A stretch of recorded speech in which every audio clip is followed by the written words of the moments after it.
saderengipun kita nerasaken insyaallah kita menika sampun dumugi titik-titik akhir saking detik-detik terakhir saking wulan Rajab al-Asab niku min sabah yasubu yusabbu den sok rahmati Gusti Allah. Wonten kitab Kanzun Najah Wasurur niki kaitane kalian finansial kita ya. Kenawi saderengipun kita merhatosaken perkawis alam amaliyah akhirat kita, keuntungan akhirat niki wonten keuntungan duniawi ingkang dipun ijazahaken kalih para ulama.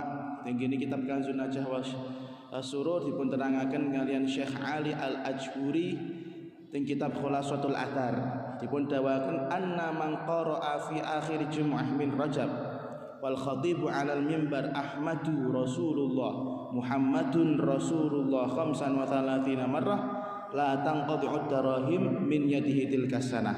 Sapa wonge ketika akhir Jumat berarti nek kaleres insyaallah jeng Jumat niku Jumat terakhir saking wulan Rajab wal khatibu 'alal mimbar sing khotbah lagi tenggene mimbar terus tiyang wau kersa maca Ahmadu Rasulullah segote ngoten Ahmadu Rasulullah boten pakai tanwin keranten ghairu munsharif dawuhipun Abah ngoten Ahmadu Rasulullah Muhammadun Rasulullah niku dipun wangsal wangsule ngantos ping 3 gangsal khasiate napa la tanqati'ud darahim min yadihi tilka sanah insyaallah selama setahun meniku tiyang ingkang purun ngamalaken niku wau boten bakal kentekan arta. Ad-darahim niki arta maksude. Monggo dipun amalaken sareng-sareng kersane napa angsal khasiatipun angsal faedahipun.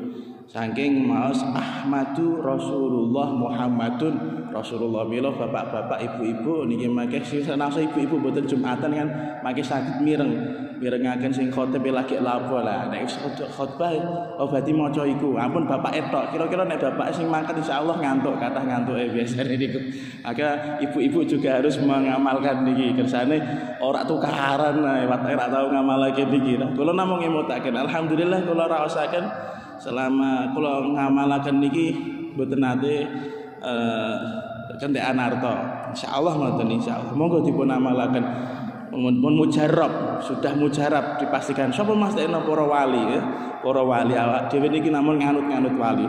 Mila insyaallah bapak-bapak bakdo niki, mas-mas bakdo niki ora bakal ngantuk sesuk Jumat do napa batek Ahmadur Rasulullah Muhammadur Rasulullah. Mugi-mugi asal barokahipun. Lan napa terkait 27 Rajab nggih perlu kita peringati. Dados peringatan peristiwa Isra Mi'raj menika kawula harapaken kita sedaya nata niat nata ati bukan hanya sekedar peringatannya, bukan hanya sekedar pengajiannya, tapi ati niku melu ngrasakno keagungane Kanjeng Nabi Muhammad sallallahu alaihi wasallam. Karanten nek namung hanya seger mela-melu ning masjid ana maulidan cemen niku. Istilah imane jek urung kuat. Harusnya kados kita niku nderek syukur dengan peristiwa Isra Mi'raj. Nah ra ana Isra Mi'raj menawi umat Muhammad boten nate salat. Peristiwa Isra Mi'raj niku dibuat sedemikian rupa oleh Allah Subhanahu wa taala menunjukkan kemuliaannya Rasulullah sallallahu alaihi wasallam. Mila kita niki sing dados umat Kanjeng Nabi kudu melu bangga. Itu derekake ngraoske betapa agungnya kejadian yang dialami oleh Rasulullah sallallahu alaihi wasallam. Soalnya Kanjeng Nabi ketika Isra Mi'raj niku boten kesupen kalian ummate. Kan ketika at-tahiyatul mubarakatus sholawatut thayyibatu lillah assalamu alayka ayyuhan nabiy wa rahmatullahi wa barakatuh. Assalamu alayna wa ala ibadillahi sholihin. Niku kan cerita singkatnya bahwasanya Kanjeng Nabi ketika sowan tenggene Gusti Allah niku mboten melupakan umat sing dieling-eling jek umate. Nek nabine jenengan utawa kula lali ketemu Gusti Allah asik dhewe. Kados Nabi Musa selali kholwat ketemu ngobrolan karo Gusti Allah lali umate. Tapi nek Kanjeng Nabi masyaallah Mila ampun ngantos peristiwa Isra Mi'raj niku hanya sebuah peringatan yang biasa yang menjadi rutinitas, tapi dipun raosaken bahwasanya peristiwa itu adalah peristiwa yang agung yang mengangkat harkat, derajat dan martabatnya umat Muhammad sallallahu alaihi wasallam. Niku ingkang perlu kula aturaken terkawis masalah 17 Rajab. Wonten amalane tah mboten Gus? Nggih mboten paham. Sing penting amalane salate tambah apik, salate tambah sae. Sing biasane nglamun diilange nglamune, sing biasane kemana-mana pikirane kelingan jemuran, kelingan masakan, kelingan duit, utang. Nah niku nek ketika salat dipun dikatakan memang betul-betul menjadi sebuah kebutuhan yang diberikan oleh Allah Subhanahu wa taala kepada kita. Pun langsung malih dumateng pembahasan ing dalam kitab Ihya Ulumuddin. Terakhir ingkang dipun terangaken bahwasanya akidah Ahlus Sunnah wal Jamaah rupane nggih punika akidah golongan Asy'ariyah ingkang meyakini utawi hafal terkait mu'taqad 50. Niku perlu kita didik, perlu kita pembinaan dumateng putra-putra kita. Keranten nek pun ageng kersane imane mboten goyah. Niku harus dipaksa anak-anak kita apal mu'taqad 50. Nek wis apal kon memahami, nek wis pun paham nanti dia lama-lama mengiktikadi dan lama-lama menjadi keyakinan. Pondasinya itu dari kecil. Pondasi mu'taqad 50 itu dari kecil. Ampun ngantos saestu kula pun wangsul wingananipun matur, ampun ngantos garwa kita, putra-putra kita, santri-santri kita ora paham terkait mu'taqad 50, meneh ora apal. Sakniki pun kathah mu'taqad 50 niku dipun lagokake nggih. Kathah wonten sing model wong tuwa wujud kita baqa kan wonten sing ngoten niku. Ngene pondok Al-Fatah pripun? Wujud maknanipun wonten muhalipun ada maknanipun boten wonten. Kathah niku. Niku hafalan-hafalan seperti itu senaosa remeh kanggo tiyang yang sepah, tapi kalau kita tidak melihat anak kita pernah membaca itu, tidak pernah menghafalkan itu atos-atos, mangke akhir-akhirnya boten purun tahlilan, akhir-akhirnya bisa jadi murtad atos-atos. Saestu ampun ngantos kelewatan. Kula nembe mawon wangsul saking Jawa Timur nih. Saking Jawa Timur, masya Allah, nderekaken lare-lare saking madrasahipun Moro Sepah. Niku keranten mungkin nggih, keranten tiyang sepahe sibuk bekerja, ada yang perantauan, ning omah diopeni mbae dhewe mboten dirumati wong tuane. Pendidikannya kocar-kacir. Tahlilan mawon niku lho mboten saged. Bocah-bocah lanang yo tahlilan mboten saged sampai kula ngeten. Lho ki besok ditahlili ta ora anak? Nggih ya Pak, ditahlili. Lah aku ora iso tahlilan kok dijaluk ditahlili tak ngoten nggih. Iso salat ta ora? Nah, mboten saged. Dek wingi wonten kejadian kok ngeterke lare-lare niku tenggine Jatim Pak Malang mriku Batu Jatim Pak 3. Ajeng masuk wekdal asar. Memang kula sengaja kira-kira do pangerten ta ora, do gelem salat ta ora. Memang mboten kula arahaken ya. Karanten ingkang berangkat niku kelas 3 aliyah. Lho ngoten niku nyen mboten salat saestu mboten salat. Lho ki salat asar ta ora mau nang. Mboten ya Pak. Mboten ya Pak, kowe enake paling ngomong.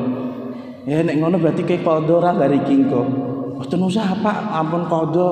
Lho kok mboten usah maksude piye? Mboten saged niate ya Pak. Pripun jan? Krana ra iso niat dung ra salat. Payah niki. Niki sing salah madrasahe napa sing salah wong tuane wallah alam.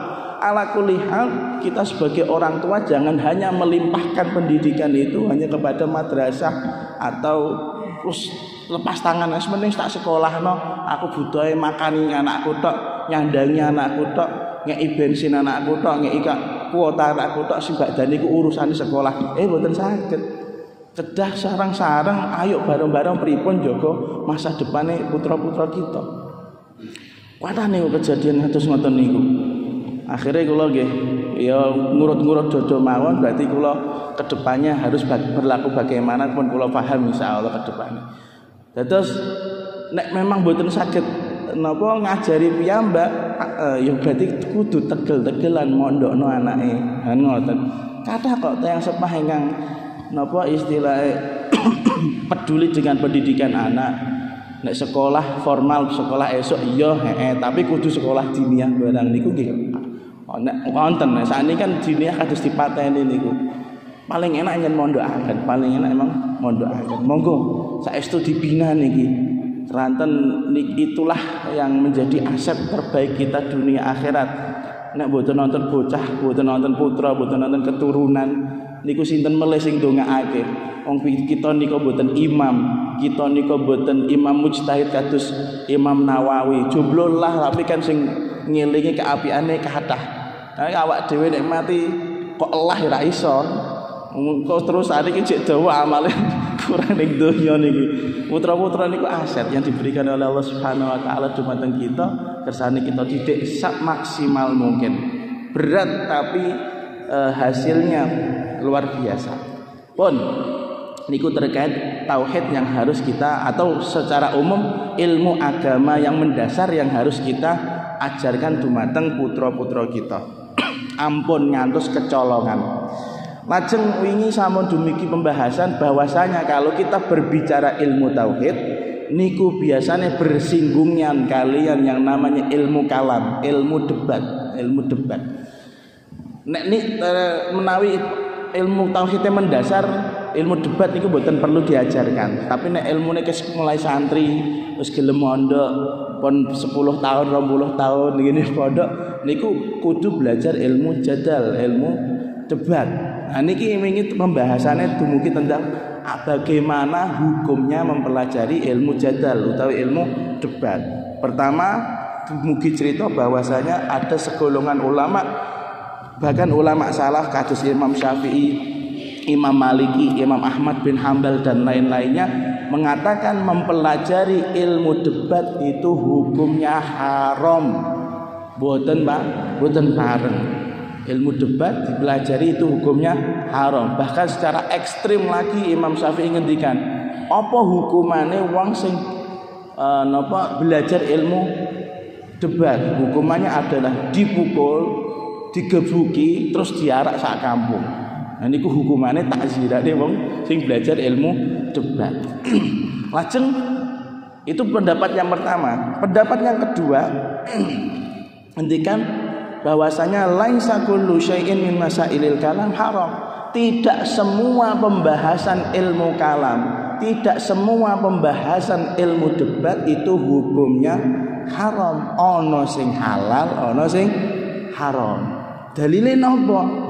Dalile termasuk di tunggine mriki Imam Ghazali dawuh wa awwaluman utawi kawitane wong sanaka gawe pelajaran sapa man dakwatal mubtadi'ah ing ngundang wong ahli bid'ah bil mujadalati kelawan debat ilal haqqi marang kebenaran Ali bin Abi Thalib iku Imam Ali bin Abi Thalib radhiyallahu anhu wa karrama wajhah id krana ba'atha was ngutus Ali Ibn Abbas ing Sayyidina Ibnu Abbas radhiyallahu anhuma ilal khawarij marang wong-wong khawarij.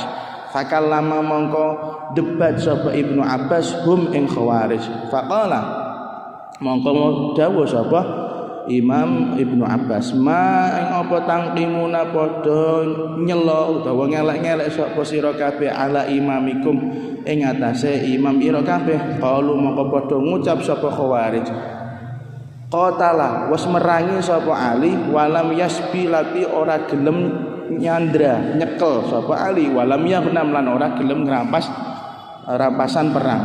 Faqala mongko dawuh sapa Ibnu Abbas dalika utawi mengkono-mengkono qatala fi qitalil kuffar iku ing dalem merangi wong kafir. Araaitum ana ta weruh sapa sira kabeh lau subiyat lamun den sandra den cekel Aisyah radhiyallahu anha sapa Sayyidah Aisyah fi yaumil jamal ing dalam perang Jamal fawaqa'at mongko tumiba Aisyah sapa Aisyah fi sahmi ahadikum ing dalam panah salah sira kabeh akuntum ana ta padha ana sapa sira kabeh tastahilluna iku amre halal sapa sira kabeh minha saking Aisyah ma ing barang tastahilluna kang padha amri halal sapa sira kabeh ing ma bin milkikum saking budak sira kabeh wahya hale utawi Aisyah ummukum ibu ira kabeh fi nasil kitabi ing dalem redaksi Al-Qur'an faqalu mongko padha ngucap sapa khawarij la mboten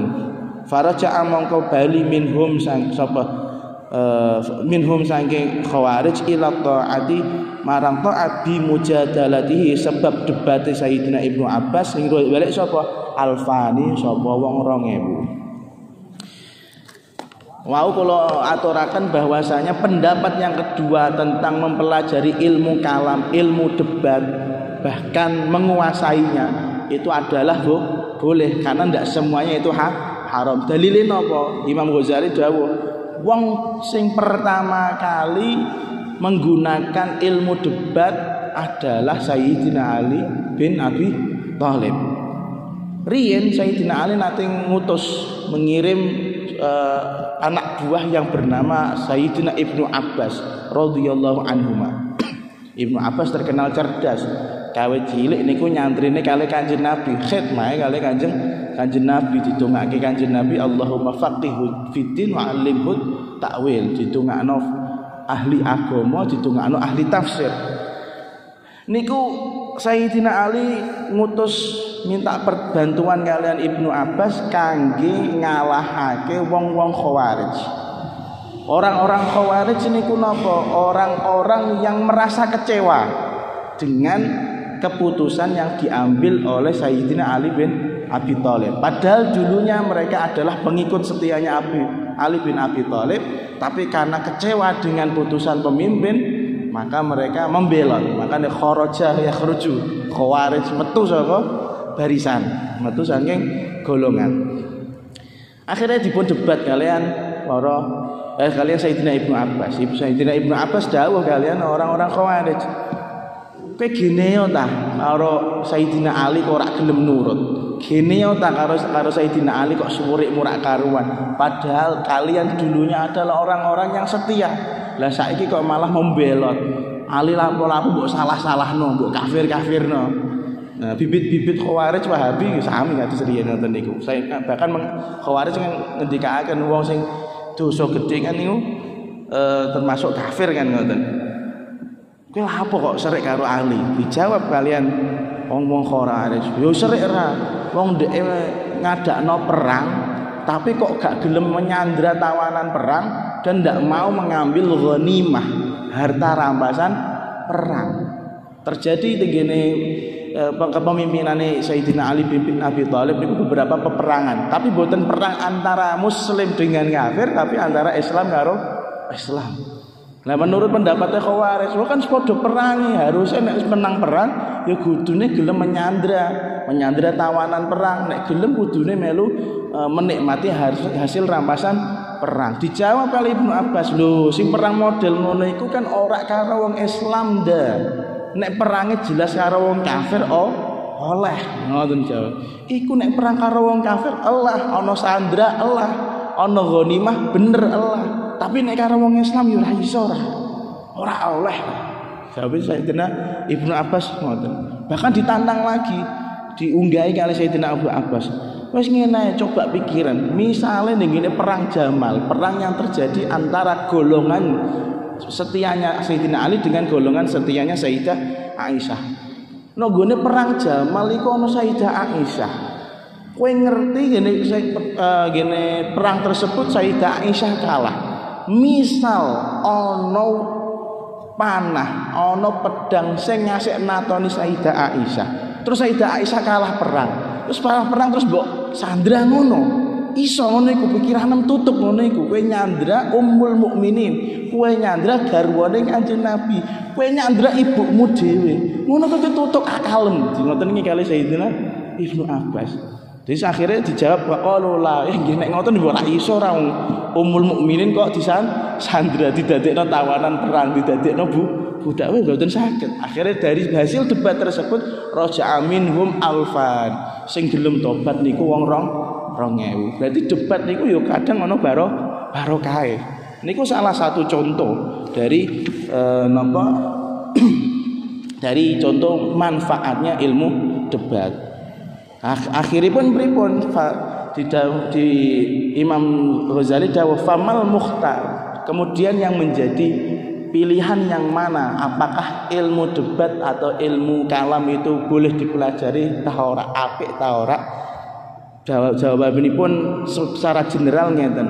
Naqul, kita mengucapkan inna fihi manfaah wa madharrah. Mempelajari ilmu kalam, ilmu debat iku ana manfaate, ana madharrate.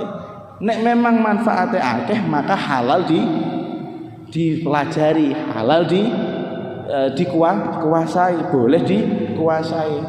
Bolehnya ini, kehalalan ini bisa merujuk kembali kepada sunnah, bisa merujuk kembali kepada wajib, tergantung situasi dan kondisi. Nek misal kados santri-santri ngeten iki enggak perlu ketemu wong filsafat, enggak perlu ketemu wong-wong sing ahli filosofi, wis belajar ilmu ngeten iki termasuk ora sik fardu-fardu banget, bisa menjadi sunnah untuk menambah wawasan. Tapi nek sekedarung ini desa ana wong filsafat, ahli bid'ah, senengane debat, senengane merangi wong-wong dengan istilahnya perang ideologi nih cara sakniki nggih, perang ideologi. Bagaimana santri-santri di tengah komunitasnya seperti itu bisa jadi hukumnya wajib. Soalnya wong kados ngoten niku, wong sing seneng debat niku biasanya mboten pakai akal, biasanya namung pakai nafsu. Ono wae jawabane, munggane ono wae dijawab nganggo Quran hadis ya ora mempan. Omongannya nyelekit kok. Maka bagaimana mendebat mereka? Ya gerakan cangkem elek iku wae. Dipisoi ae, dielek-elek ae, ora perlu duwe Quran hadis. Kembali lagi tergantung situasi dan kondisi. Nek ana manfaatnya bisa jadi hukumnya sunnah atau bahkan bisa menjadi wajib. Tapi kalau memang madorotnya itu bahaya, misal ada orang mempelajari ilmu kalam tapi sabah suwe malah orang tambah kuat imannya, malah justru tambah hilang imannya, maka bagaimana? Bisa jadi itu adalah haram. Terus tafsilnya, keperinciannya, bahasanya Imam Ghazali annal awam, bahwasanya wong-wong awam sing sibuk dengan buat gawe macul ning sawah, golek nafkah teng pasar, nggih pokoke ora kober ngaji fing fardu. Kok mau jarake ngaji ilmu debat, ilmu kalam, hukumnya justru haram. Ora oleh, mboten Pak. Parang mesti buat gawe kok mulai ngaji filsafat. Iki apa-apaan ini kan ngoten. Mboten parang. Nabi nek sing debat niki adalah orang yang awam, cuman dia meyakini kebid'ahannya, iku carane kudu diajak ngobrol, dialog bareng, dialog sing alus. Nek bahasane Imam Ghazali ku dialog sing alus. Tapi nek saat ini mungkin bisa ditambahin, nek ra iso alus dikasari wae kesuwen. Ben bar le napa debat kita. Tapi kemudian Imam Ghazali ngendikan fa'lam annal haqqa annahu la budda fi kulli baladin min qa'imin bihadzal ilm. Bahwasanya wajib hukumnya di setiap daerah ada orang yang bisa menguasai ilmu kalam, bisa menguasai ilmu debat. Kenging napa kangge membentengi akidah-akidah para ahli negara tersebut. Misalnya desa Grogol ngenten iki kudu ana sing iso belajar utawi menguasai ilmu kalam. Cocok kadang nek misale wonten tiyang wong ahli bid'ah masuk di gini daerah Grogol membawa bid'ahnya, suka mendebat, maka dengan adanya santri sing pinter ilmu kalam niku saged mengamankan akidahnya wong sak kampung. Ahli balad niku mboten sak negara Indonesia niku mboten, sak desa lah minimal to sak kampung. Lajeng bahasane Imam Ghazali lakin laisa minas shawab tadrisuhu 'alal umum ka tadrisil fiqh wa tafsir. Tapi untuk ngajarke ilmu kalam iki aja digawe umum, aja ngasih ana pengajian umum ilmu kalam mboten bareng, hukumnya haram. Pengajian umum kok ilmu Nek pengajian umum tafsir kados iki menara alhamdulillah saniki pun milai Mbah Kromo Yai Gus Hanan niku. Mboten masalah niku. Bagus itu. Hadis misalnya bagus itu. Tapi kok jarakan di Muhajirin gawe pamflet gede. Mau dengan pembicara misalnya Mas Miftah sebagai pembicara untuk pengajian ilmu kalam, wah rusak niki makin Muhajirin niki. Ampun mboten bareng. Bahasane Imam Ghazali fa inna hadza mithlu dawa wal fiqhu mithlu ghadha. Ilmu kalam iku nek diibaratke makanan itu adalah obat. Obat niku ndak boleh dikonsumsi sama orang yang sehat. Malah sido lara. Obat niku dikonsumsi ketika saat sakit. Tapi kalau fikih, kalau tafsir, kalau hadis itu bagikan makanan. Arep dipangan wong sehat ya masuk, dipangan wong lara ya masuk. Ngoten lho bahasane. Terus saestu niki bahasane Imam Ghazali paling leres ilmu kalam, ilmu debat itu tidak boleh diajarkan secara umum, tidak boleh dipelajari secara awam, kudu dipelajari oleh benar-benar santri. Maka kata Imam Ghazali fal alim yang bagi ayu khassisa bi ta'limi hadzal ilm man fihi talathu khisal.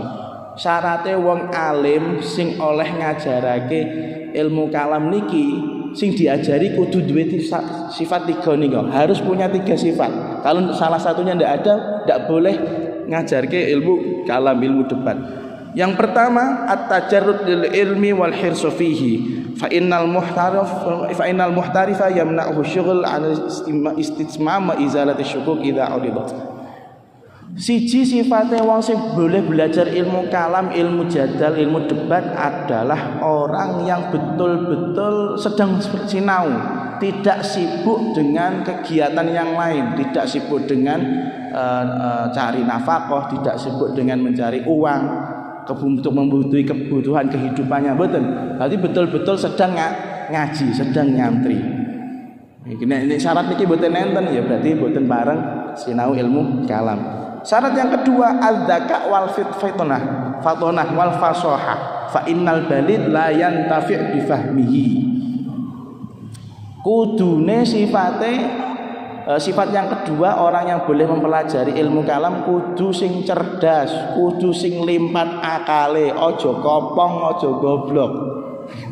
Aja kopong, aja goblok. Bahasane Imam Ghazali fa innal balida, soale wong sing pekok layan dafi bi ilmi ora bakal iso nggunakake ilmu kalam.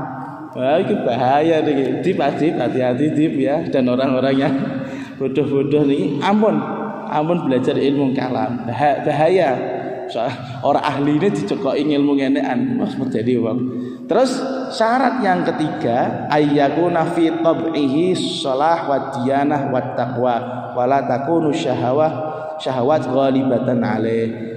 Syarat yang ketiga orang yang boleh mempelajari ilmu debat adalah orang yang secara wataknya adalah orang yang baik, apik agamane, apik akhlake, yang kelihatan bertakwa.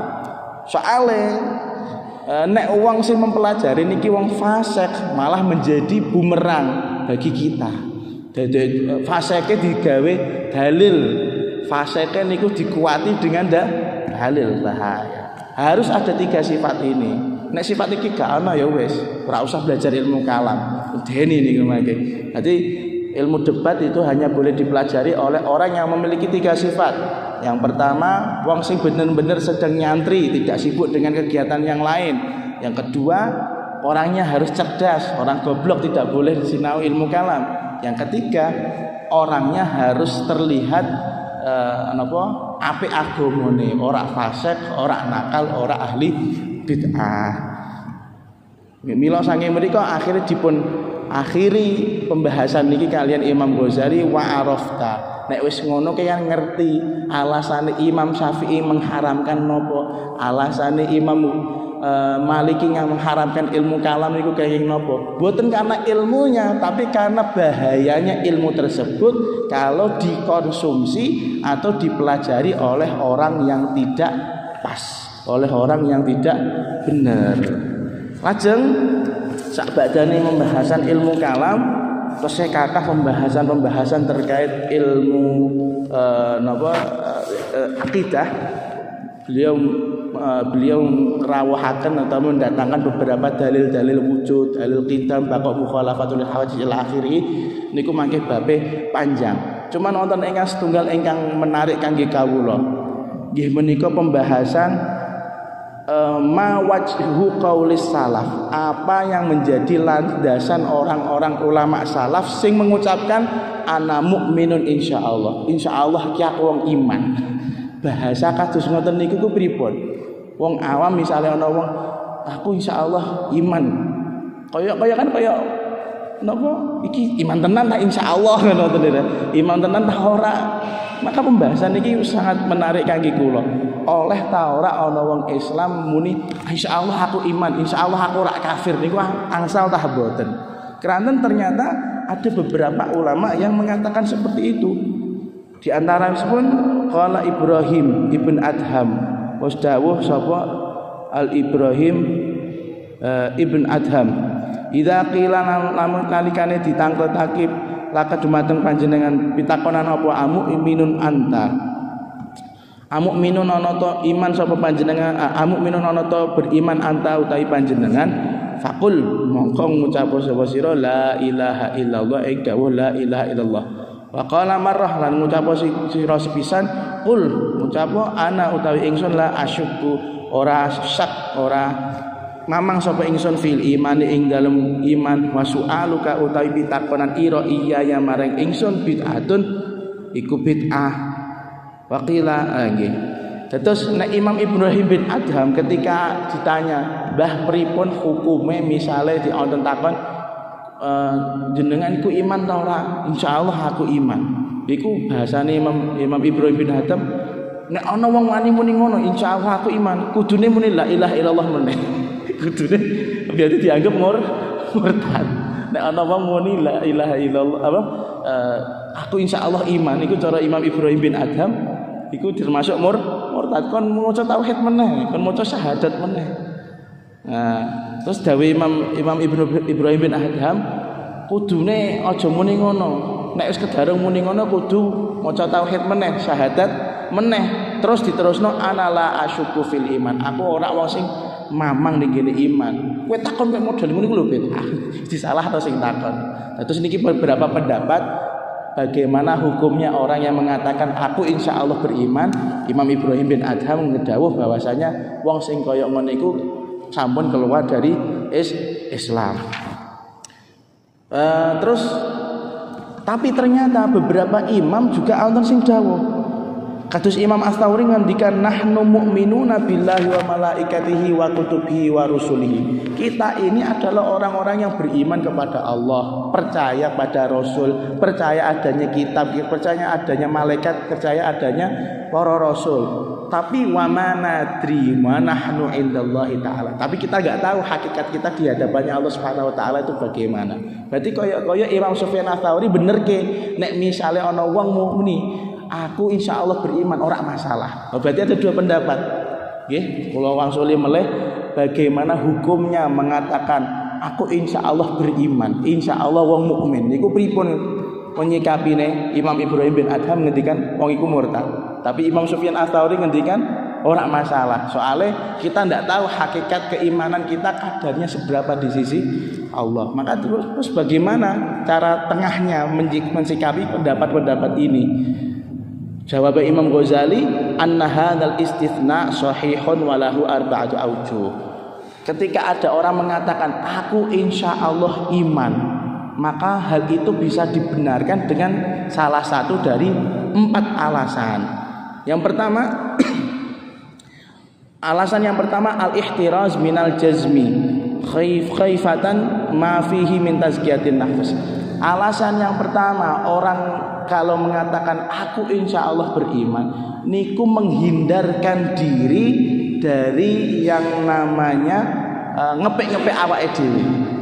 Terus nek misale jenengan kok ngendikan aku insya Allah wong sing beriman, niku mboten masalah karena nek kangge napa kangge tameng kita ampun termasuk wong sing terlalu ngepek-ngepek awake dhewe. Dawuh Gusti Allah, fala tuzaku anfusakum, kowe ora oleh ngapik-ngapik awakmu dhewe.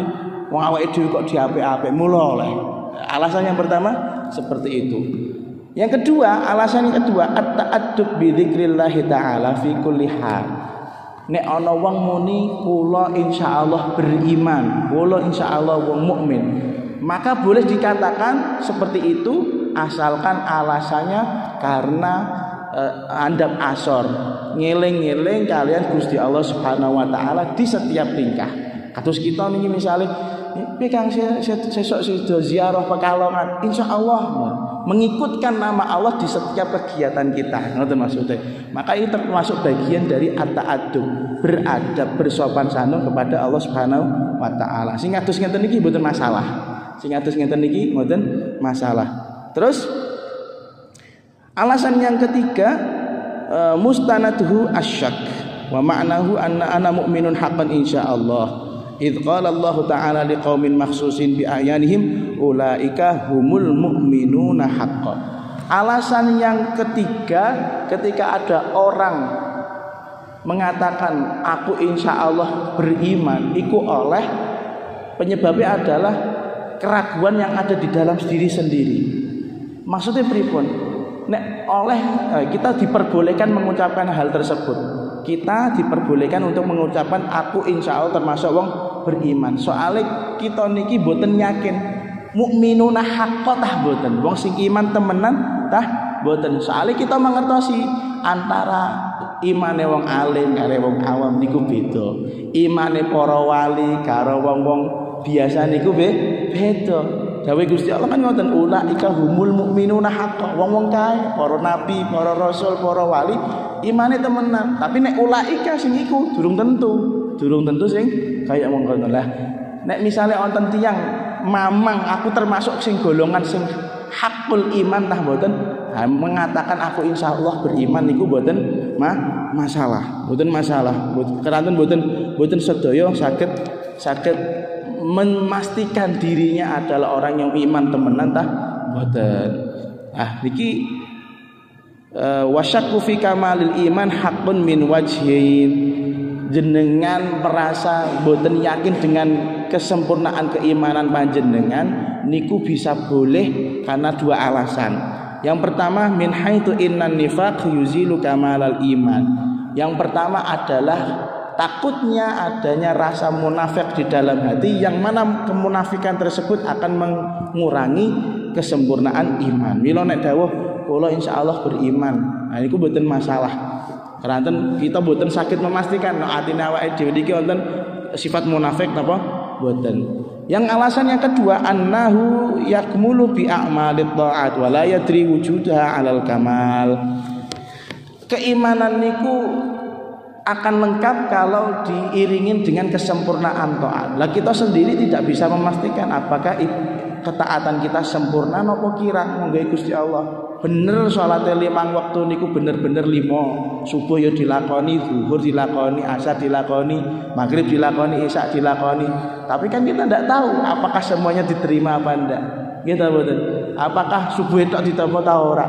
Pancen tak ditampa kabeh. Nah niku berarti kalau kita mengucapkan insya Allah aku beriman berdasarkan ketidaktahuan kita apakah di dalam diri ini ada kemunafikan, apakah amal kita betul-betul diterima oleh Allah Subhanahu wa taala, maka iman yang model ngeten niki matur insya Allah beriman niku boten masalah.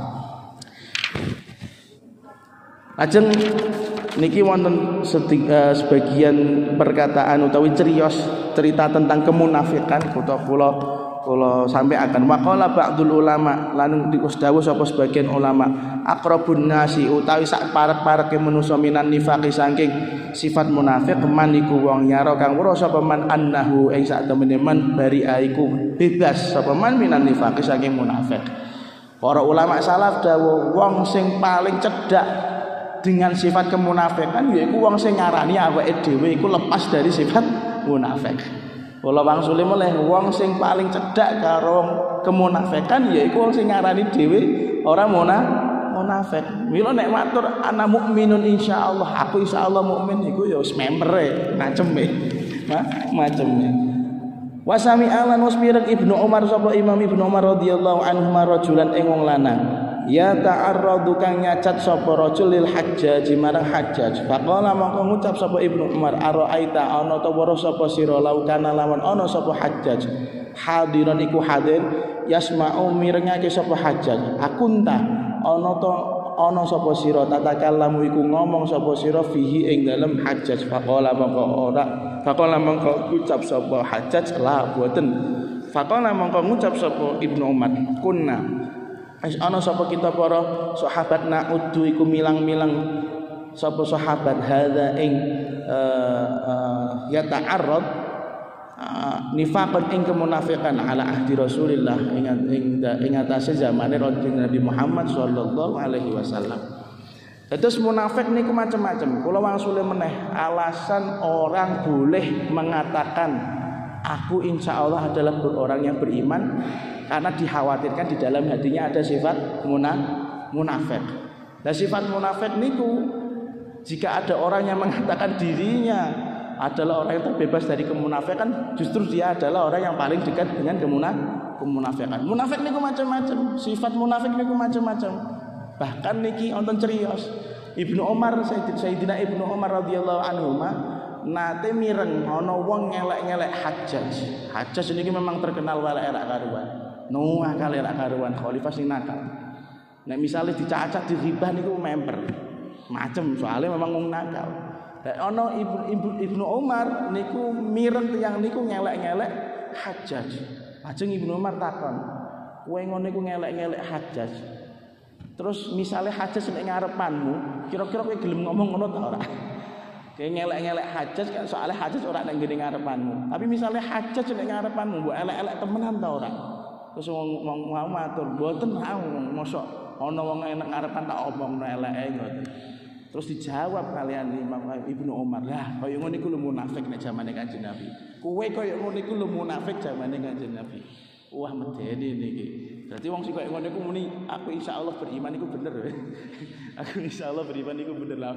Napa meleh kita niki sing gibah ya iya, sing ngapusinan ya iya, sing napa ngelek-ngelek tangga ya iya, gosok sandale kancane ya iya. Wah jelas munafik niki. Misale kita matur aku insyaallah orang yang beriman niku sepase. Soalnya banyak sekali kemaksiatan yang kita lakukan, kemunafikan yang kita pendam yang membuat iman kita tidak sempurna. Wa qala sallallahu alaihi wasallam man kana dzalisana ini fid dunya ja'alahu Allah dzalisana ini fil akhirah wallahu a'lam.